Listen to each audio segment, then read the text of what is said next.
ತಮ್ಮೆಲ್ಲರಿಗೂ ಕೂಡ SR classes YouTube ಚಾನಲ್ಗೆ ಸ್ವಾಗತ. ಸ್ನೇಹಿತರೆ, ಕಳೆದ 3-4 ವಿಡಿಯೋಗಳ ಸರಣಿಯಲ್ಲಿ ನಾವು TET, GPSTR, HSTR ಮತ್ತು PST ಪರೀಕ್ಷೆಗಳಿಗೆ ಸಂಬಂಧಿಸಿದಂತೆ ತರಗತಿವಾರು ಹಳೆಯ ಪ್ರಶ್ನೆ ಪತ್ರಿಕೆಯನ್ನು ವಿಶ್ಲೇಷಣೆ ಮಾಡ್ತಾ ಇದ್ದೀವಿ. ಅದರ ಮುಂದುವರೆದ ಭಾಗವನ್ನು ಈಗ ನಾವು ನೋಡ್ತಾ ಹೋಗೋಣ. 15ನೇ ಪ್ರಶ್ನೆ, ಭಾರತದ ರಾಷ್ಟ್ರಪತಿಯವರನ್ನು ಚುನಾಯಿಸುವವರು ಯಾರು? ಆಪ್ಷನ್ 1, 18 ವರ್ಷ ವಯೋಮಾನ ಮೀರಿದ ಎಲ್ಲ ಭಾರತೀಯ ನಾಗರಿಕರು. ಆಪ್ಷನ್ 2, ಸ್ಥಳೀಯ ಸ್ವಯಂ ಸರ್ಕಾರ ಮತ್ತು ವಿಧಾನಸಭೆಯ ಚುನಾಯಿತ ಸದಸ್ಯರು ಮಾತ್ರ. ಆಪ್ಷನ್ 3, ಸಂಸತ್ತಿನ 2 ಸದನಗಳ ಚುನಾಯಿತ ಸದಸ್ಯರು ಮಾತ್ರ. ಆಪ್ಷನ್ 4, ಸಂಸತ್ತಿನ 2 ಸದನಗಳ ಹಾಗೂ ಎಲ್ಲ ರಾಜ್ಯಗಳ ವಿಧಾನಸಭೆಯ ಚುನಾಯಿತ ಸದಸ್ಯರು ಅಂತ ಹೇಳಿದೆ. ಇದಕ್ಕೆ ಸರಿಯಾದ ಉತ್ತರ ಆಪ್ಷನ್ 4. ಇದ್ರ ಬಗ್ಗೆ ವಿವರಣೆಯನ್ನು ನಾವು ನೋಡ್ತಾ ಹೋಗೋಣ. ನೋಡಿ, ರಾಷ್ಟ್ರಪತಿಯವರ ಬಗ್ಗೆ ಒಂದಿಷ್ಟು ನೋಡೋಣ. ನಮ್ಮ ಸಂವಿಧಾನದ 52ನೇ ವಿಧಿಯು ರಾಷ್ಟ್ರಪತಿ ಸ್ಥಾನಕ್ಕೆ ಅವಕಾಶವನ್ನ ಕಲ್ಪಿಸಿಕೊಟ್ಟಿದೆ. ಭಾರತ ರಾಷ್ಟ್ರಪತಿಯವರನ್ನ ನಾವು ಸಂವಿಧಾನದ ಮುಖ್ಯಸ್ಥರು, ರಾಷ್ಟ್ರದ ಪ್ರಥಮ ಪ್ರಜೆ ಮತ್ತು ಕಾರ್ಯಾಂಗದ ಮುಖ್ಯಸ್ಥರು ಹಾಗೂ 3 ಸೇನಾ ಪಡೆಗಳ ಅಂದ್ರೆ ವಾಯುಪಡೆ, ಭೂಪಡೆ, ನೌಕಾಪಡೆ ಈ 3 ಪಡೆಗಳ ಮಹಾದಂಡನಾಯಕರು ಅಂತೇಳಿ ಕರಿತಾ ಹೋಗ್ತೀವಿ. ಜೊತೆಗೆ ರಾಷ್ಟ್ರದ ಸಮಸ್ತ ಅಧಿಕಾರ ಎಲ್ಲವೂ ಕೂಡ ಇವರಿಗೆ ಸೇರಿದ್ದು. ಅಂದ್ರೆ ರಾಷ್ಟ್ರಪತಿ ಅವರ ಹೆಸರಲ್ಲೇ ಎಲ್ಲ ಅಧಿಕಾರಗಳು ಚಲಾವಣೆ ಆಗ್ತಾ ಹೋಗುತ್ತೆ. ಇನ್ನು ಸರ್ವೋನ್ನತ ಸ್ಥಾನವನ್ನ ಹೊಂದಿದ್ದಾರೆ. ಅಂದ್ರೆ ಇಡೀ ದೇಶದಲ್ಲಿ ಪ್ರಥಮ ಪ್ರಜೆ ಅಂತೇಳಿ ಸರ್ವೋನ್ನತ ಸ್ಥಾನವನ್ನು ಅವರಿಗೆ ನೀಡಲಾಗಿದೆ. ಅವರ ಅಧಿಕಾರವನ್ನ ಯಾವ ನ್ಯಾಯಾಲಯದಲ್ಲಿ ಕೂಡ ಪ್ರಶ್ನಿಸುವಂತಿಲ್ಲ. ಅಂದ್ರೆ ಅವರ ಅಧಿಕಾರದಲ್ಲಿ ಇರ್ಬೇಕಾದ್ರೆ ಅವರ ಅಧಿಕಾರವನ್ನ ಯಾವುದೇ ಒಂದು ನ್ಯಾಯಾಂಗದಲ್ಲಿ ಪ್ರಶ್ನೆ ಮಾಡುವಂತಿಲ್ಲ. ಇಂತಹ ಸ್ಥಾನವನ್ನ ಅಲಂಕರಿಸಿರುವವರು ಭಾರತದ ಸತ್ಪ್ರಜೆ ಆಗಿರ್ಬೇಕು. ಅಂದ್ರೆ ಭಾರತದ ಪ್ರಜೆಗಳು ಮಾತ್ರ ರಾಷ್ಟ್ರಪತಿ ಹುದ್ದೆಯನ್ನು ಅಲಂಕರಿಸಲಿಕ್ಕೆ ಸಾಧ್ಯ ಅಂತೇಳಿ ಈ ಒಂದು ವ್ಯಾಖ್ಯಾನ ಹೇಳುತ್ತೆ. ನೆಕ್ಸ್ಟ್, ರಾಷ್ಟ್ರಪತಿಯವರ ಚುನಾವಣಾ ವಿಧಾನವನ್ನ ಬಗ್ಗೆ ನಾವು ನೋಡೋದಾದ್ರೆ, ಈ ರಾಷ್ಟ್ರಪತಿಯವರ ಚುನಾವಣಾ ವಿಧಾನದ ಬಗ್ಗೆ ಸಂವಿಧಾನದ 54 ಮತ್ತು 55ನೇ ವಿಧಿಗಳಲ್ಲಿ ತಿಳಿಸಿಕೊಡಲಾಗುತ್ತೆ. ರಾಷ್ಟ್ರಪತಿಯವರನ್ನ ಸಂಸತ್ತಿನ ಉಭಯ ಸದನಗಳ ಚುನಾಯಿತ ಸದಸ್ಯರು. ಅಂದ್ರೆ ಇಲ್ಲಿದೆ ನೋಡಿ, ರಾಷ್ಟ್ರಪತಿಯವರ ಚುನಾವಣಾ ವಿಧಾನವನ್ನ ನಾವು ನೋಡೋದಾದ್ರೆ, ರಾಷ್ಟ್ರಪತಿಯವರನ್ನ ಸಂಸತ್ತಿನ ಉಭಯ ಸದನಗಳ ಚುನಾಯಿತ ಸದಸ್ಯರು. ಅಂದ್ರೆ ಲೋಕಸಭೆ ಮತ್ತು ರಾಜ್ಯಸಭೆಗಳ ಚುನಾಯಿತ ಸದಸ್ಯರು. ಅದರ ಜೊತೆಗೆ ಎಲ್ಲಾ ರಾಜ್ಯಗಳು ಅಂದ್ರೆ ನಮ್ಮ ಭಾರತದ ಎಲ್ಲಾ ರಾಜ್ಯಗಳೊಂದಿಗೆ ದೆಹಲಿ, ಪಾಂಡಿಚೇರಿ ವಿಧಾನಸಭಾ ಚುನಾಯಿತ ಸದಸ್ಯರಿಂದ ಕೂಡಿದ ಮತದಾರ ವರ್ಗ ಅಂದ್ರೆ ಎಲೆಕ್ಟ್ರೋಲ್ ಕಾಲೇಜ್ ಅಂತೇಳಿ ಕರೀತಾ ಹೋಗ್ತಾರೆ. ಈ ಒಂದು ಮತದಾರ ವರ್ಗ ಏನ್ ಮಾಡುತ್ತೆ, ರಾಷ್ಟ್ರಪತಿ ಅವರನ್ನ ಚುನಾಯಿಸುತ್ತೆ. ಅಂದ್ರೆ ಇಲ್ಲಿ ಪರೋಕ್ಷ ಚುನಾವಣೆಯ ಮೂಲಕ ರಾಷ್ಟ್ರಪತಿ ಅವರನ್ನ ನೇಮಕ ಮಾಡಲಾಗುತ್ತೆ. ಅಂದ್ರೆ ಪ್ರಜೆಗಳಿಂದ ನೇಮಕವಾದ ಚುನಾಯಿತರಾದ ಪ್ರತಿನಿಧಿಗಳ ಮೂಲಕ ರಾಷ್ಟ್ರಪತಿ ಅವರನ್ನ ಚುನಾಯಿಸಲಾಗುತ್ತೆ.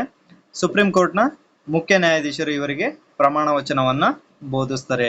ಇವರ ಅಧಿಕಾರಾವಧಿ ಎಷ್ಟಾಗಿರುತ್ತೆ? 5 ವರ್ಷ ಆಗಿರುತ್ತೆ. ಇವರು ಪುನರಾಯ್ಕೆಗೆ ಅರ್ಹರಾಗಿರ್ತಾರೆ. ಅಂದ್ರೆ ಅವರ ಜೀವಿತಾವಧಿವರೆಗೆ ಎಷ್ಟು ಬಾರಿ ಆದ್ರೂ ಚುನಾವಣೆಗೆ ಸ್ಪರ್ಧಿಸಬಹುದು. ಆದ್ರೆ ಅಮೆರಿಕದಲ್ಲಿ ನಾವು 2 ಅವಧಿಗೆ ಮಾತ್ರ ಚುನಾವಣೆಗೆ ನಿಲ್ಬಹುದು ಅಧ್ಯಕ್ಷರು. ಇನ್ನು ಸಂವಿಧಾನವನ್ನ ಉಲ್ಲಂಘಿಸಿದಲ್ಲಿ ಮಹಾಭಿಯೋಗದ ಮೂಲಕ ರಾಷ್ಟ್ರಪತಿ ಅವರನ್ನ ಪದಚ್ಯುತಗೊಳಿಸುವ ಅಧಿಕಾರ ಸಂಸತ್ತಿಗಿದೆ. ಅಂದ್ರೆ ಇವರನ್ನೇನಾದ್ರೂ ಪದಚ್ಯುತಿಗೊಳಿಸಬೇಕಾದ್ರೆ ಅಲ್ಲಿ ಮಹಾಭಿಯೋಗ ಪ್ರಕ್ರಿಯೆ ನಡೀಬೇಕಾಗುತ್ತೆ. ನೆಕ್ಸ್ಟ್, ಮುಂದಿನ ಪ್ರಶ್ನೆ 16ನೇ ಪ್ರಶ್ನೆ, ಸಂವಿಧಾನದ ವಿಧಿ 352ರಿಂದ 360 ಇದರ ಬಗ್ಗೆ ಹೇಳುತ್ತದೆ. ಏನ್ ಹೇಳುತ್ತೆ 352ರಿಂದ 360? ಇದು ವಿಧಾನಸಭೆಯ ಸಭಾಧ್ಯಕ್ಷರ ಅಧಿಕಾರವನ್ನು ತಿಳಿಸುತ್ತೆ. ಭಾರತೀಯ ಚುನಾವಣಾ ಆಯೋಗದ ಅಧಿಕಾರ ಮತ್ತು ಕಾರ್ಯವನ್ನು ತಿಳಿಸುತ್ತೆ. ಆಪ್ಷನ್ 3 ಏನ್ ಹೇಳುತ್ತೆ? ಭಾರತದ ಪ್ರಧಾನಮಂತ್ರಿಯವರ ಅಧಿಕಾರ ಮತ್ತು ಕಾರ್ಯವನ್ನು ತಿಳಿಸುತ್ತೆ. ಆಪ್ಷನ್ 4 ಏನ್ ಹೇಳುತ್ತೆ? ಭಾರತದ ರಾಷ್ಟ್ರಪತಿಯವರ ತುರ್ತು ಅಧಿಕಾರ ಮತ್ತು ಕಾರ್ಯವನ್ನ ತಿಳಿಸುತ್ತದೆ. ವಿಧಿ 352ರಿಂದ 360. ಇದು ಸರಿಯಾದ ಉತ್ತರ 4. ಅದರ ಬಗ್ಗೆ ವಿವರಣೆ ನೋಡೋಣ. ತುರ್ತು ಪರಿಸ್ಥಿತಿಯ ಅಧಿಕಾರ ಮತ್ತು ಕಾರ್ಯಗಳು. ನಮ್ಮ ಸಂವಿಧಾನದ 18ನೇ ಭಾಗದಲ್ಲಿ 3 ವಿಧದ ತುರ್ತು ಪರಿಸ್ಥಿತಿಗಳನ್ನ ವಿವರಿಸಲಾಗಿದೆ. ರಾಷ್ಟ್ರಾಧ್ಯಕ್ಷರು 3 ವಿಧದ ತುರ್ತು ಪರಿಸ್ಥಿತಿಗಳನ್ನ ಅಲ್ಲಿ ಘೋಷಣೆ ಮಾಡಬಹುದು. ಅದರಲ್ಲಿ ಒಂದನೇದು ರಾಷ್ಟ್ರೀಯ ತುರ್ತು ಪರಿಸ್ಥಿತಿ ವಿಧಿ 352. ನೆಕ್ಸ್ಟ್, ರಾಜ್ಯ ತುರ್ತು ಪರಿಸ್ಥಿತಿ ವಿಧಿ 356. ನೆಕ್ಸ್ಟ್, ಹಣಕಾಸಿನ ತುರ್ತು ಪರಿಸ್ಥಿತಿ ವಿಧಿ 360. ಇದರ ಬಗ್ಗೆ ನಾವು ಒಂದಿಷ್ಟು ನೋಡೋದಾದ್ರೆ, ರಾಷ್ಟ್ರೀಯ ತುರ್ತು ಪರಿಸ್ಥಿತಿ 352 ಏನ್ ಹೇಳ್ತಂದ್ರೆ, ಇಡೀ ದೇಶದ ಅಥವಾ ದೇಶದ ಯಾವುದೇ ಒಂದು ಭಾಗದ ಭದ್ರತೆಗೆ ಯುದ್ಧ ಅಥವಾ ಬಾಹ್ಯ ಆಕ್ರಮಣ ಅಥವಾ ಸಶಸ್ತ್ರ ಬಂಡಾಯದಿಂದ ಧಕ್ಕೆ ಉಂಟಾದ್ರೆ ಕೇಂದ್ರ ಸಚಿವ ಸಂಪುಟದ ಲಿಖಿತ ಶಿಫಾರಸು, ಇಲ್ಲಿ ಈ ಒಂದು ಅಂಶ ಇಂಪಾರ್ಟೆಂಟ್. ಅಂದ್ರೆ ಲಿಖಿತ ಶಿಫಾರಸ್ಸಿನ ಆಧಾರದ ಮೇಲೆ ರಾಷ್ಟ್ರಾಧ್ಯಕ್ಷರು ರಾಷ್ಟ್ರೀಯ ತುರ್ತು ಪರಿಸ್ಥಿತಿಯನ್ನ ಘೋಷಿಸಬಹುದು. ಅಂದ್ರೆ ಇಲ್ಲಿ ಪ್ರಧಾನಮಂತ್ರಿ ಒಬ್ರೇ ರಾಷ್ಟ್ರೀಯ ಪರಿಸ್ಥಿತಿ ಘೋಷಣೆಗೆ ಅವಕಾಶ ಇಲ್ಲ. ಒಂದ್ ವೇಳೆ ಒತ್ತಡ ತಂದ್ರೂ ಕೂಡ ಅದಾಗಲ್ಲ. ಯಾಕಂದ್ರೆ ಸಚಿವ ಸಂಪುಟದ ಲಿಖಿತ ಶಿಫಾರಸ್ಸಿನ ಮೇರೆಗೆ ಮಾತ್ರ ಈ ಒಂದು ರಾಷ್ಟ್ರೀಯ ತುರ್ತು ಪರಿಸ್ಥಿತಿಯನ್ನ ಏರ್ಲಿಕ್ಕೆ ಬರುತ್ತೆ. ಉದಾಹರಣೆಗೆ 3 ಬಾರಿ ನಮ್ಮಲ್ಲಿ ರಾಷ್ಟ್ರೀಯ ತುರ್ತು ಪರಿಸ್ಥಿತಿಯನ್ನ ಎದುರಿಸಲಾಗಿದೆ. ಅದು 1962ರ ಯುದ್ಧದ ಸಂದರ್ಭದಲ್ಲಿ, 1971 ಮತ್ತು 1975ರ ಯುದ್ಧಗಳ ಸಂದರ್ಭದಲ್ಲಿ ರಾಷ್ಟ್ರೀಯ ತುರ್ತು ಪರಿಸ್ಥಿತಿಯನ್ನ ಘೋಷಣೆ ಮಾಡಲಾಗಿತ್ತು. ಅದಾದ ನಂತರ ರಾಜ್ಯ ತುರ್ತು ಪರಿಸ್ಥಿತಿ, ಇದು ವಿಧಿ 356ರಲ್ಲಿ ನಾವು ನೋಡ್ತಾ ಹೋಗ್ತೀವಿ.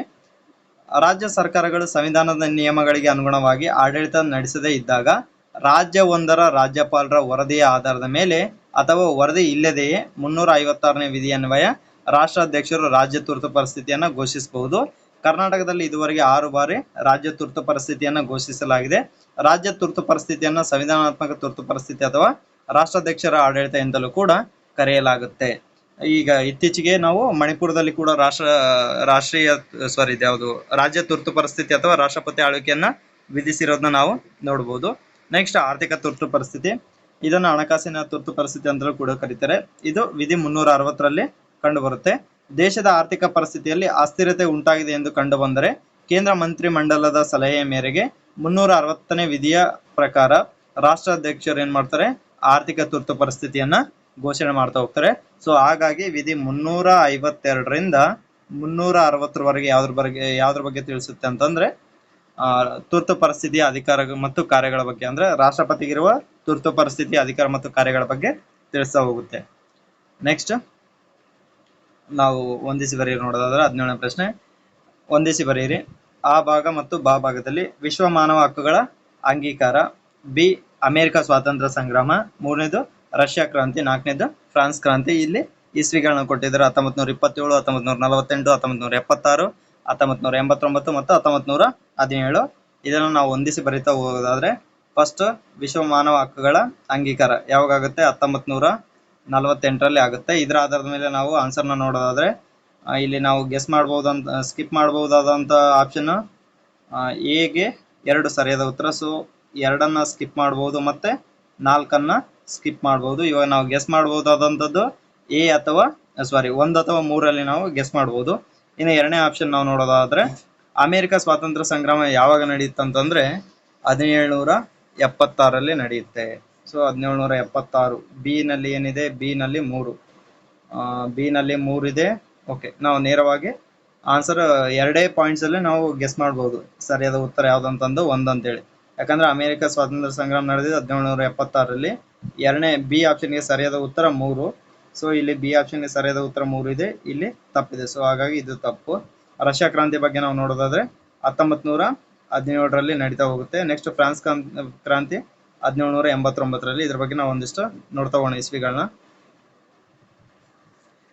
ಮಾನವ ಹಕ್ಕುಗಳ ಸಾರ್ವತ್ರಿಕ ಘೋಷಣೆ ಅಂದ್ರೆ ಜಗತ್ತು 20ನೇ ಶತಮಾನದ ಪ್ರಥಮಾರ್ಧ ಭಾಗದಲ್ಲಿ 2 ಘೋರ ಜಾಗತಿಕ ಮಹಾಯುದ್ಧಗಳಿಗೆ ಸಾಕ್ಷಿ ಆಗ್ತಾ ಬರುತ್ತೆ. ಈ ಸರ್ವಾಧಿಕಾರಿಗಳ ಕ್ರೋಧ ನೀತಿಯು ಅನೇಕ ಜನರ ಪ್ರಾಣ ಹಾನಿಗೆ ತುತ್ತಾಗುತ್ತೆ. ಆ ಒಂದು ಕಾರಣದಿಂದ ಲಕ್ಷಾಂತರ ಜನರು ಮಾರಣ ಹೋಮಕ್ಕೆ ಕಾರಣವಾದ ರಾಷ್ಟ್ರಗಳ ಭೇದಕಾರಕ ಹಿಂಸೆಯು ಸಹಜವಾಗಿಯೇ ಜನತೆಯ ಸ್ವಾತಂತ್ರ್ಯ ಮತ್ತು ಹಕ್ಕುಗಳನ್ನ ಕ್ರೂರವಾಗಿ ದಮನ ಮಾಡಿತ್ತು. ಅಂದ್ರೆ ಆ ಕಾಲದಲ್ಲಿ ಆಗಿರುವಂತಹ ಸರ್ವಾಧಿಕಾರ ಒಂದು ಯುದ್ಧಗಳು ಬಹಳಷ್ಟು ಜನರ ಸ್ವಾತಂತ್ರ್ಯ ಮತ್ತು ಹಕ್ಕುಗಳನ್ನ ಕ್ರೂರವಾಗಿ ದಮನ ಮಾಡಿತ್ತು. ಇದಕ್ಕೆ ವ್ಯತಿರಿಕ್ತ ಎನ್ನುವಂತೆ ಸ್ಥಾಪಿತಗೊಂಡ ವಿಶ್ವಸಂಸ್ಥೆಯು 1948 ಡಿಸೆಂಬರ್ 10ರಂದು ಏನ್ ಮಾಡುತ್ತೆ, ತನ್ನ ಸಾಮಾನ್ಯ ಸಭೆಯಲ್ಲಿ ಮಾನವ ಹಕ್ಕುಗಳ ಸಾರ್ವತ್ರಿಕ ಘೋಷಣೆಯನ್ನ ಅಂಗೀಕರಿಸಿತು. ಆದ್ದರಿಂದಲೇ ಪ್ರತಿ ವರ್ಷ ಡಿಸೆಂಬರ್ 10ನ್ನ ಅಂತಾರಾಷ್ಟ್ರೀಯ ಮಾನವ ಹಕ್ಕುಗಳ ದಿನವನ್ನಾಗಿ ಆಚರಣೆ ಮಾಡಲಾಗುತ್ತೆ. ಮಾನವ ಹಕ್ಕುಗಳ ನಿರಾಕರಣೆಯ ವಿರುದ್ಧ ವಿಶ್ವಸಂಸ್ಥೆಯ ಮಾನವ ಹಕ್ಕುಗಳ ಸಾರ್ವತ್ರಿಕ ಘೋಷಣೆ ಒಂದು ಪ್ರಮುಖ ಮೈಲಿಗಲ್ಲಾಗಿದೆ ಅಂತೇಳಿ ಹೇಳ್ಬೋದು. ಅಂದ್ರೆ ಇಲ್ಲಿ ಮಾನವ ಹಕ್ಕುಗಳು ಎಲ್ಲಿ ದಮನ ಆಗುತ್ತೆ ಅದರ ವಿರುದ್ಧ ಕ್ರಮವನ್ನು ಕೈಗೊಳ್ಳಲಿಕ್ಕೆ ಮಾನವ ಹಕ್ಕುಗಳ ಒಂದು ಸಾರ್ವತ್ರಿಕ ಘೋಷಣೆ ಒಂದು ಪ್ರಮುಖ ಮೈಲಿಗಲ್ಲು ಅಂತ ಹೇಳಿ ಹೇಳ್ಬೋದು. ನೆಕ್ಸ್ಟ್ ನಾವು ಅಮೆರಿಕ ಸ್ವಾತಂತ್ರ್ಯದ ಬಗ್ಗೆ ನಾವು ನೋಡೋದಾದ್ರೆ ಜಾರ್ಜ್ ವಾಷಿಂಗ್ಟನ್ ಅವ್ರು ಏನ್ ಮಾಡ್ತಾರೆ, ವರ್ಜಿನಿಯಾದ ಒಬ್ಬ ತೋಟಗಾರ ಆಗಿರ್ತಾರೆ. ಇವನು ಫ್ರೆಂಚರ ವಿರುದ್ಧ ನಡೆದ ಸಪ್ತವಾರ್ಷಿಕ ಯುದ್ಧದಲ್ಲಿ ಪ್ರಮುಖ ಪಾತ್ರವನ್ನು ವಹಿಸ್ತಾನೆ. ಸೈನ್ಯಾಧಿಕಾರಿಯಾಗಿ ಕೀರ್ತಿ ಗಳಿಸಿದ್ದ ಅವನು ಏನ್ ಮಾಡ್ತಾನೆ, ಅವನು ಅಶಿಕ್ಷಿತ ಮತ್ತು ಅವ್ಯವಸ್ಥಿತ ವಸಾಹತು ಸೈನಿಕರನ್ನ ಸ್ಥೈರ್ಯ ಮತ್ತು ಉತ್ಸಾಹಗಳಿಂದ ಉರಿದುಂಬಿಸಿದ. ಅವರುಗಳು ಬ್ರಿಟಿಷರೊಡನೆ ಧೈರ್ಯದಿಂದ ಹೋರಾಡುವಂತೆ ಮಾಡಿದ ಈತ ಏನ್ ಮಾಡ್ತಾರೆ, 1776 ಜುಲೈ 4ರಂದು ಫಿಲಿಡೆಲ್ಫಿಯಾದ ರಾಷ್ಟ್ರೀಯ ಸಭೆಯು ಪ್ರಖ್ಯಾತವಾದ ಸ್ವಾತಂತ್ರ್ಯ ಘೋಷಣೆಯನ್ನ ಅಂಗೀಕರಿಸಿತು. ಅಂದ್ರೆ ಫಿಲಿಡೆಲ್ಫಿಯಾದಲ್ಲಿ ನಡೆದಂತಹ ಒಂದು ರಾಷ್ಟ್ರೀಯ ಸಭೆಯಲ್ಲಿ ಏನ್ ಮಾಡ್ತಾರೆ, ಅಮೆರಿಕ ಸ್ವಾತಂತ್ರ್ಯವನ್ನ ಘೋಷಣೆ ಮಾಡ್ತಾ ಬರುತ್ತೆ. ಈ ಒಂದು ಸಂದರ್ಭದಲ್ಲಿ ಎಲ್ಲಾ 13 ವಸಾಹತುಗಳು ಏನಾಗುತ್ತೆ, ತಾಯ್ನಾಡಿನಿಂದ ಎಲ್ಲಾ ರಾಜಕೀಯ ಸಂಬಂಧವನ್ನ ಕಳೆದುಕೊಂಡಿತ್ತು. ಅಂದ್ರೆ ತಾಯ್ನಾಡು ಅಂತೇಳಿ ಇಂಗ್ಲೆಂಡ್ ಅನ್ನು ಕರಿತಾರೆ. ಅವರು ನಮ್ಮ ಭಾರತೀಯರನ್ನಷ್ಟೇ ಅಲ್ಲ, ಅಮೆರಿಕನ್ನರನ್ನು ಕೂಡ ಬ್ರಿಟಿಷರು ಆಳ್ವಿಕೆ ಮಾಡೋದನ್ನ ನಾವು ನೋಡ್ಬೋದು. ಸೊ 1776ರಿಂದ ಇಲ್ಲಿವರೆಗೂ ಏನ್ ಮಾಡುತ್ತೆ, ಜುಲೈ 4ರಂದು ಅಮೆರಿಕ ಸ್ವಾತಂತ್ರ್ಯ ದಿನಾಚರಣೆಯನ್ನ ಆಚರಣೆ ಮಾಡ್ತಾ ಹೋಗುತ್ತೆ. ನೆಕ್ಸ್ಟ್, ಫ್ರಾನ್ಸ್ ಕ್ರಾಂತಿ ಯಾವಾಗ ನಡೆಯುತ್ತೆ ಅಂತಂದ್ರೆ ನೋಡ್ರಿ, ಇಲ್ಲಿ 1789 ಇಸ್ವಿ ಜುಲೈ 14ರಂದು ಬ್ಯಾಸ್ಟೈಲ್ ಎಂಬ ರಾಜ್ಯ ಬಂದಿಖಾನೆಯ ಮೇಲೆ ದಾಳಿ ಮಾಡುತ್ತೆ. ಯಾರು ಸೈನಿಕರೆಲ್ಲ ಕೈದಿಗಳನ್ನೆಲ್ಲ ಬಿಡುಗಡೆ ಮಾಡಿ ನಿರಂಕುಶ ಪ್ರಭುತ್ವಕ್ಕೆ ಅಂತ್ಯ ಆಡುತ್ತಾರೆ. ಕ್ರಮೇಣ ಈ ಕ್ರಾಂತಿಯು ದೇಶದ ಇತರ ಭಾಗಗಳಿಗೆ ಹರಡ್ತಾ ಬರುತ್ತೆ. ರಾಜನ ಹೆಸರಿಗೆ ಮಾತ್ರ ರಾಜನಾಗಿದ್ದನು. ರಾಷ್ಟ್ರೀಯ ಸಭೆಯ ಎಲ್ಲಾ ಕಾನೂನುಗಳನ್ನ ರಚಿಸುವತ್ತ ಮತ್ತು ಆಜ್ಞೆಗಳನ್ನ ಹೊರಡಿಸ್ತಾ ಬಂತು. 1789 ಆಗಸ್ಟ್ 27ರಂದು ಮಾನವನ ಮತ್ತು ಪೌರನ ಹಕ್ಕುಗಳ ಘೋಷಣೆಯನ್ನ ಅಂಗೀಕಾರ ಮಾಡಿ ರಾಜ್ಯತ್ವವನ್ನ ತೆಗೆದುಹಾಕಿ ಗಣರಾಜ್ಯವನ್ನ ಸ್ಥಾಪಿಸಲಾಗುತ್ತೆ. ಅಂದ್ರೆ 1789ರಲ್ಲಿ ಏನಾಗುತ್ತೆ, ಈ ಒಂದು ಫ್ರಾನ್ಸ್ ಸ್ವಾತಂತ್ರ್ಯಗೊಳ್ತಾ ಬರುತ್ತೆ. ಅಂದ್ರೆ ಅಲ್ಲಿ ರಾಜಪ್ರಭುತ್ವ ಹೋಗಿ ಗಣರಾಜ್ಯ ಪ್ರಾರಂಭವಾಗ್ತಾ ಬರುತ್ತೆ. ನೆಕ್ಸ್ಟ್, ರಷ್ಯಾ ಕ್ರಾಂತಿ ಯಾವಾಗ ನಡೆಯುತ್ತೆ, 8 ಮಾರ್ಚ್ 1917ರಂದು ನಡೀತಾ ಹೋಗುತ್ತೆ. ನೆಕ್ಸ್ಟ್ ಪ್ರಶ್ನೆ. ಸೊ ಹಾಗಾಗಿ ಇಲ್ಲಿ ನೋಡೋಣ, ಹಾಗಾಗಿ ಎಲ್ಲ ಹೇಳಿಕೆಗಳನ್ನ ನೋಡ್ಬೋದು. ರಷ್ಯಾ ಕ್ರಾಂತಿ ಯಾವಾಗ ನಡೀತಾ 1917. ಸಿಗೆ ಏನಿದೆ 5ನೇ ಆಪ್ಷನ್. ನೆಕ್ಸ್ಟ್ ಡಿ, ಫ್ರಾನ್ಸ್ ಕ್ರಾಂತಿ ಯಾವಾಗ ನಡೀತಾ 1789. ಇದು 4. ಸೊ ಹಾಗಾಗಿ ಸರಿಯಾದ ಉತ್ತರ ಬಂದ್ಬಿಟ್ಟು 1 ಅಂತೇಳಿ ಹೇಳ್ಬೋದು. ನೆಕ್ಸ್ಟ್ 18ನೇ ಪ್ರಶ್ನೆ, ಬಹಳ ಇಂಪಾರ್ಟೆಂಟ್. ಈ ಕೊಟ್ಟಿರುವ ಹೇಳಿಕೆಗಳನ್ನ ಓದಿ ಸರಿಯಾದ ಆಯ್ಕೆಯನ್ನ ಗುರುತಿಸಿ. ಸಲ್ಯಾನಿ ಗ್ರಾಮಸ್ಥರು 1983ರಲ್ಲಿ ಅಪ್ಪಿಕೋ ಚಳವಳಿಯನ್ನ ಆರಂಭಿಸಿದ್ರು. ಅದಾದ ನಂತರ ಬಿ ಹೇಳಿಕೆ ಏನ್ ಹೇಳುತ್ತೆ, ಮೌನ ಕಣಿವೆ ಚಳವಳಿಯು ತೆಹರಿ ಗರ್ವಾಲ್ ಜಿಲ್ಲೆಯಲ್ಲಿ ನಡೆಯಿತು. ನೆಕ್ಸ್ಟ್ ಆಪ್ಷನ್ 3 ಬಂದ್ಬಿಟ್ಟು ನರ್ಮದಾ ಬಚಾವೋ ಆಂದೋಲನವು ಸ್ಥಳೀಯ ಆದಿವಾಸಿಗಳ ಒಕ್ಕಲೆಬ್ಬಿಸುವುದರ ವಿರುದ್ಧ ಆಗಿತ್ತು. ಅದಾದ ನಂತರ ಪ್ರೊಫೆಸರ್ MD ನಂಜುಂಡಸ್ವಾಮಿ ಅವರು ಕರ್ನಾಟಕ ರಾಜ್ಯ ರೈತ ಸಂಘವನ್ನ ಸ್ಥಾಪಿಸಿದ್ರು. ಸೊ ಇಲ್ಲಿ ನಾವು ನೋಡೋದಾದ್ರೆ ಸರಿಯಾದ ಉತ್ತರ ಬಂದ್ಬಿಟ್ಟು ಎ, ಸಿ ಮತ್ತು ಡಿ ಸರಿಯಾದ ಉತ್ತರ. ಈಗ ನಾವು ವಿವರಣೆಯನ್ನು ನೋಡ್ತಾ ಹೋಗೋಣ, ನೋಡಿ ಇದ್ರ ಬಗ್ಗೆ ಎಕ್ಸ್ಪ್ಲೇನ್ ಮಾಡೋಣ. ಓಕೆ, ಅಪ್ಪಿಕೋ ಚಳವಳಿ ಯಾವಾಗ ನಡೀತದೆ, ಎಲ್ಲಿ ನಡೆಯುತ್ತೆ, ಕರ್ನಾಟಕದ ಉತ್ತರ ಕನ್ನಡ ಜಿಲ್ಲೆಯ ಸಲ್ಯಾನಿ ಗ್ರಾಮದ ರೈತರು 1983ರಲ್ಲಿ ಅಪ್ಪಿಕೋ ಚಳವಳಿಯನ್ನ ನಡೆಸಿದ್ರು. ಅಲ್ಲಿನ ಕಲಸೆ ಅರಣ್ಯದಲ್ಲಿ ಗುತ್ತಿಗೆದಾರರು ಏನ್ ಮಾಡ್ತಾರೆ, ಮರ ಕಡಿಲಿಕ್ಕೆ ಬಂದಾಗ ಅದನ್ನು ತಡೆಯಲು ಏನ್ ಮಾಡ್ತಾರೆ, ರೈತರ ಮರಗಳನ್ನ ಅಪ್ಪಿಕೊಳ್ಳೋದ್ರ ಮೂಲಕ ಪ್ರತಿಭಟನೆ ಮಾಡ್ತಾರೆ. ಮರಗಳ ಕಳ್ಳ ಸಾಗಾಣಿಕೆಯನ್ನು ತಪ್ಪಿಸುವುದು, ಗಿಡ ಮರಗಳನ್ನು ಬೆಳೆಸುವುದು ಹಾಗೂ ಪರಿಸರ ಮಹತ್ವದ ಬಗ್ಗೆ ಸಾಮಾನ್ಯ ಜನರಿಗೆ ಮೂಡಿಸುವುದು ಈ ಒಂದು ರೈತರ ಉದ್ದೇಶ ಆಗಿತ್ತು. ಸೊ ಹಾಗಾಗಿ ಉತ್ತರ ಕನ್ನಡದ ಸಲ್ಯಾನಿ ಗ್ರಾಮದ ರೈತರು ಏನ್ ಮಾಡ್ತಾರೆ, ಅಪ್ಪಿಕೋ ಚಳವಳಿಯನ್ನ ಚಳವಳಿಯನ್ನ ಮಾಡ್ತಾರೆ. ಸೊ ಇಲ್ಲಿ ಸಲ್ಯಾನಿ ಗ್ರಾಮಸ್ಥರು 1983ರಲ್ಲಿ ಅಪ್ಪಿಕೋ ಚಳವಳಿಯನ್ನ ಆರಂಭಿಸಿದರು. ಸೊ ಹಂಗಾಗಿ ಎ ಸರಿ. ಇಲ್ಲಿ ನಾವು ಆಪ್ಷನ್ ಯಾವ್ದನ್ನ ಸ್ಕಿಪ್ ಮಾಡ್ಬೋದು ಅಂತಂದ್ರೆ, ಈ ಒಂದು ವಿವರಣೆ ಆಧಾರ ಮೇಲೆ ಇಲ್ಲಿ ಎ ಇಲ್ಲ. ಸೊ ಹಾಗಾಗಿ ಇದನ್ನ ಸ್ಕಿಪ್ ಮಾಡಬಹುದು ಮತ್ತೆ ಇದನ್ನ ಸ್ಕಿಪ್ ಮಾಡಬಹುದು. ಇಲ್ಲಿ ನಮಗೆ ಉತ್ತರ ಸಿಗೋದು ಇವೆರಡರಲ್ಲೇ. ನೆಕ್ಸ್ಟ್, ನರ್ಮದಾ ಆಂದೋಲನ ಗುಜರಾತ್ ರಾಜ್ಯದ ಸರ್ದಾರ್ ಸರೋವರ ಯೋಜನೆಯಲ್ಲಿ ನರ್ಮದಾ ನದಿಗೆ ಅಡ್ಡಲಾಗಿ ಕಟ್ಟಲಾದ ಅಣೆಕಟ್ಟು ನಿರ್ಮಾಣದಿಂದ ಅರಣ್ಯ ನಾಶ, ಪರಿಸರ ನಾಶ ಮತ್ತು ಜೀವ ಸಂಕುಲಗಳಿಗೆ ತೊಂದರೆಯಾಗುತ್ತದೆ ಎಂಬ ಉದ್ದೇಶದಿಂದ ಪರಿಸರ ಪ್ರೇಮಿ ಮೇಧಾ ಪಾಟ್ಕರ್ ಮತ್ತು ಬಾಬಾ ಆಮ್ಟೆ ಅವರ ನೇತೃತ್ವದಲ್ಲಿ ಅಣೆಕಟ್ಟು ನಿರ್ಮಾಣದ ವಿರುದ್ಧ ಚಳವಳಿ ನಡೆಸಲಾಯಿತು. ಇದೇ ನರ್ಮದಾ ಬಚಾವೋ ಆಂದೋಲನ. ಈ ಒಂದು ಸೆಂಟೆನ್ಸ್ ಆಧಾರದ ಮೇಲೆ ನಾವು ಉತ್ತರವನ್ನು ಆಯ್ಕೆ ಮಾಡೋದು ಸ್ವಲ್ಪ ಡಿಫಿಕಲ್ಟ್. ಯಾಕಂದ್ರೆ ಅಲ್ಲಿ ಏನಾಗಿತ್ತಂದ್ರೆ ಆದಿವಾಸಿಗಳ ಒಕ್ಕಲೆಬ್ಬಿಸುವುದರ ವಿರುದ್ಧ ಅಂತೇಳಿ ಉದ್ದೇಶವನ್ನ ಕೊಟ್ಟಿದ್ರು. ಸೊ ಹಾಗಾಗಿ ಇದನ್ನ ಸ್ವಲ್ಪ ಓಲ್ಡ್ ಅಲ್ಲಿ ಇಡೋಣ. ನೆಕ್ಸ್ಟ್ ಆಪ್ಷನ್ ನೋಡೋಣ ನಾವು, ಮೌನ ಕಣಿವೆ ಆಂದೋಲನ. ಈ ಮೌನ ಕಣಿವೆ ಆಂದೋಲನ ಏನಾಗುತ್ತೆ, ಪಾಲ್ಘಾಟ್ ತಾಲೂಕಿನ ಮೌನ ಕಣಿವೆಯಲ್ಲಿ ಸ್ಥಾಪಿಸಲು ಉದ್ದೇಶಿಸಲಾದ ಅಣೆಕಟ್ಟಿನ ನಿರ್ಮಾಣದಿಂದ ಪರಿಸರ ನಾಶದ ಜೊತೆಗೆ ಅನೇಕ ಜೀವ ಪ್ರಭೇದಗಳು ಜೀವಿಸಲು ತೊಂದರೆಯಾಗುತ್ತದೆ. ಇಲ್ಲಿ ಎಲ್ಲಿ ನಡೀತಿದ್ದು, ಪಾಲ್ಘಾಟ್ ತಾಲೂಕಿನಲ್ಲಿ ನಡೀತಾ ಹೋಗುತ್ತೆ. ಬಟ್ ಅಲ್ಲಿ ಏನಂತ ಕೊಟ್ಟರೆ, ತೆಹರಿ ಗರ್ವಾಲ ಜಿಲ್ಲೆಯಲ್ಲಿ ನಡೆಯುತ್ತೆ ಅಂತೇಳಿ ಕೊಟ್ಟಿದ್ದಾರೆ. ಸೊ ಇದು ತಪ್ಪು. ಯಾಕೆ ತಪ್ಪಂದ್ರೆ ತೆಹರಿ ಗರ್ವಾಲ ಜಿಲ್ಲೆಯಲ್ಲಿ ಯಾವ್ದು ನಡೆಯುತ್ತೆ, ಚಿಪ್ಕೋ ಚಳವಳಿ ನಡೀತಾ ಹೋಗುತ್ತೆ. ಸೊ ಹಾಗಾಗಿ ಇದು ಆಪ್ಷನ್ ಅನ್ನು ನಾವು ಸ್ಕಿಪ್ ಮಾಡಬಹುದು. ನೆಕ್ಸ್ಟ್ ಹೇಳಿಕೆಯನ್ನ ನಾವು ನೋಡೋದಾದ್ರೆ ಇಲ್ಲಿ ನೋಡಿ, ಇದನ್ನ ಕಂಪ್ಲೀಟ್ ಮಾಡೋಣ. ಕೇರಳದ ಪಾಲ್ಘಾಟ್ ತಾಲೂಕಿನ ಮೌನ ಕಣಿವೆಯಲ್ಲಿ ಸ್ಥಾಪಿಸಲು ಉದ್ದೇಶಿಸಲಾದ ಅಣೆಕಟ್ಟಿನ ನಿರ್ಮಾಣದಿಂದ ಪರಿಸರ ನಾಶದ ಜೊತೆಗೆ ಅನೇಕ ಜೀವ ಪ್ರಭೇದಗಳು ಜೀವಿಸಲು ತೊಂದರೆಯಾಗುತ್ತದೆ. ಆದ್ರಿಂದ ಕೇರಳ ಸಾಹಿತ್ಯ ಪರಿಷತ್ತು ಮತ್ತು ವನ್ಯ ಮೃಗ ಆಸಕ್ತರು ಏನ್ ಮಾಡ್ತಾರೆ, ಅಣೆಕಟ್ಟಿನ ನಿರ್ಮಾಣದ ವಿರುದ್ಧ ಚಳವಳಿಯನ್ನ ನಡೆಸ್ತಾ ಹೋಗ್ತಾರೆ. ಈ ಚಳವಳಿ ಅನೇಕ ಜೀವ ಸಂಕುಲಗಳನ್ನ ರಕ್ಷಿಸುವಲ್ಲಿ ಯಶಸ್ವಿ ಆಗ್ತಾ ಬರುತ್ತೆ. ಎಲ್ಲಿ? ಕೇರಳದಲ್ಲಿ ಮೌನ ಕಣಿವೆ ಆಂದೋಲನ ನಡೆಯುತ್ತೆ. ಈಗ ಚಿಪ್ಕೋ ಚಳವಳಿ ಬಗ್ಗೆ ಸ್ವಲ್ಪ ನೋಡೋಣ. ಈ ಚಿಪ್ಕೋ ಚಳವಳಿ ಉತ್ತರಾಖಂಡದ ತೆಹರಿ ಗರ್ವಾಲ ಜಿಲ್ಲೆಯಲ್ಲಿ, ನೋಡ್ರಿ, ಮೌನ ಕಣಿವೆ ಚಳವಳಿ ನಡೆದಿದ್ದು ಕೇರಳದಲ್ಲಿ, ಚಿಪ್ಕೋ ಚಳವಳಿ ನಡೆದಿದ್ದು ಉತ್ತರಾಖಂಡ ರಾಜ್ಯದಲ್ಲಿ. ಸೊ ಹಾಗಾಗಿ ತೆಹರಿ ಗರ್ವಾಲ್ ಜಿಲ್ಲೆಯಲ್ಲಿ ಸರ್ಕಾರವು ಮರಗಳನ್ನ ಕಡಿಯಲು ಅನುಮತಿಯನ್ನ ನೀಡುತ್ತೆ. ಇದರಿಂದ ಅರಣ್ಯ ನಾಶವಾಗುತ್ತದೆ ಎಂದು ಮತ್ತು ಪರಿಸರ ಹಾಳಾಗುತ್ತದೆ ಅಂತ ತಿಳಿದ ಜನರು ಏನ್ ಮಾಡ್ತಾರೆ, ಮರಗಳನ್ನ ಅಪ್ಪಿ ಹಿಡಿದು ಕಡಿಯದಂತೆ ತಡೆದರು. ಈ ಒಂದು ಚಳವಳಿಯು 1973ರಲ್ಲಿ ಸುಂದರ್ಲಾಲ್ ಬಹುಗುಣ ಹಾಗೂ ಚಂಡಿ ಪ್ರಸಾದ್ ಭಟ್ಟರ್ ಅವರ ನೇತೃತ್ವದಲ್ಲಿ ನಡೀತಾ ಬಂತು.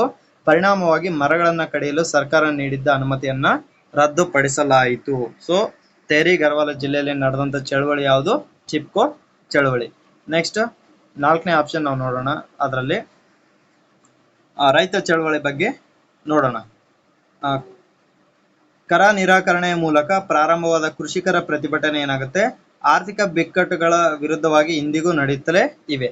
ಕರ್ನಾಟಕದಲ್ಲಿ 70ರ ದಶಕದಲ್ಲಿ ಅಧಿಕಾರಕ್ಕೆ ಬಂದ ಡಿ ದೇವರಾಜ ಅರಸುರವರು ಸಾಮಾಜಿಕ ದುರ್ಬಲರ ವಿಮೋಚನೆಗೆ ಪೂರಕವಾದಂತಹ ಹಲವು ಶಾಸನಗಳನ್ನು ಜಾರಿಗೆ ತರ್ತಾರೆ.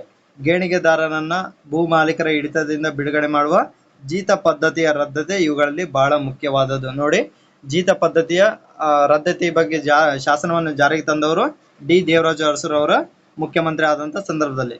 1980ರಲ್ಲಿ ನರಗುಂದದಲ್ಲಿ ನಡೆದ ರೈತರ ಬಂಡಾಯ ಸರ್ಕಾರದ ದೌರ್ಜನ್ಯದ ವಿರುದ್ಧ ನಡೆದ ಬಂಡಾಯ ಮಾತ್ರವಲ್ಲ, ಇದು ಒಟ್ಟಾರೆಯಾಗಿ ರೈತರ ಪರವಾದಂತ ಚಳವಳಿ ಅಂತೇಳಿ ನಡೀತಾ. ಅಂದ್ರೆ 1980ರಲ್ಲಿ ನರಗುಂದದಲ್ಲಿ ರೈತರು ಏನ್ ಮಾಡ್ತಾರೆ, ಸರ್ಕಾರದ ವಿರುದ್ಧ ಬಂಡಾಯ ಹೇಳ್ತಾ ಬರ್ತಾರೆ. ಇದು ಸರ್ಕಾರದ ದೌರ್ಜನ್ಯದ ವಿರುದ್ಧ ಮಾತ್ರವಲ್ಲದೆ ಇದು ಏನಾಗಿತ್ತು, ರೈತರ ಪರವಾದಂತ ಚಳವಳಿ ಆಗಿತ್ತು.